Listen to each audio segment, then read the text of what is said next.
जय जिनेंद्र। जैन कहानियों के अंतर्गत आज कहानी पुण्या श्रावक की। राजगृह नाम की एक नगरी थी। वहाँ पे भगवान महावीर का बड़ा उपासक पुण्या रहता था। वह प्रतिदिन समायिक करता था और समता उसके जीवन में आप्लावित थी। उसका जीवन उत्तम था और साधना प्रशस्त थी।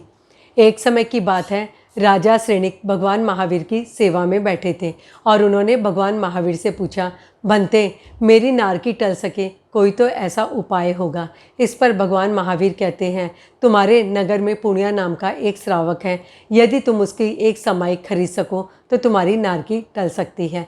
दूसरे दिन प्रातःकाल राजा श्रेणिक पुण्या श्रावक की कुटिया में जाते हैं और उससे कहते हैं कि पुण्या, तुम प्रतिदिन समायिक करते हो। इस पर पुण्या श्रावक कहता है, हाँ राजन, प्रतिदिन समायिक करता हूँ। मेरी जीवन यात्रा का सर्वोत्कृष्ट साधन है ये समायिक, इसीलिए मैं प्रतिदिन करता हूँ। क्या तुम मुझे अपनी एक समायिक दे सकते हो? इस पर पुण्या श्रावक कहता है, राजन, मेरे पास जो कुछ है आपका दिया हुआ है। मुझे बहुत खुशी होगी यदि मैं किसी काम आ सकूँ आपके, लेकिन ये तो आध्यात्म है, इसे मैं बेच कैसे सकता हूँ और इसकी कीमत क्या होगी, मुझे इसका ज्ञान भी नहीं।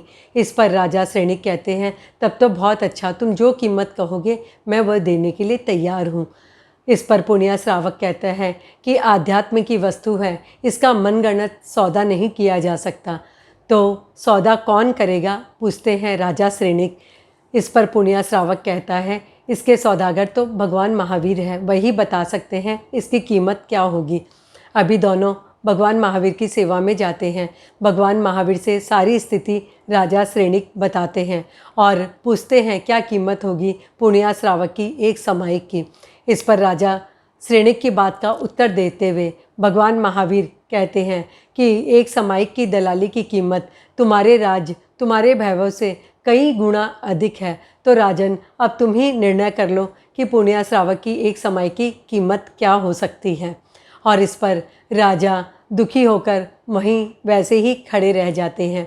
बंधुओं, हम प्रतिदिन समायिक करते हैं, लेकिन हमारी सामायिक शुद्ध हो इसका हमें प्रयास करना चाहिए।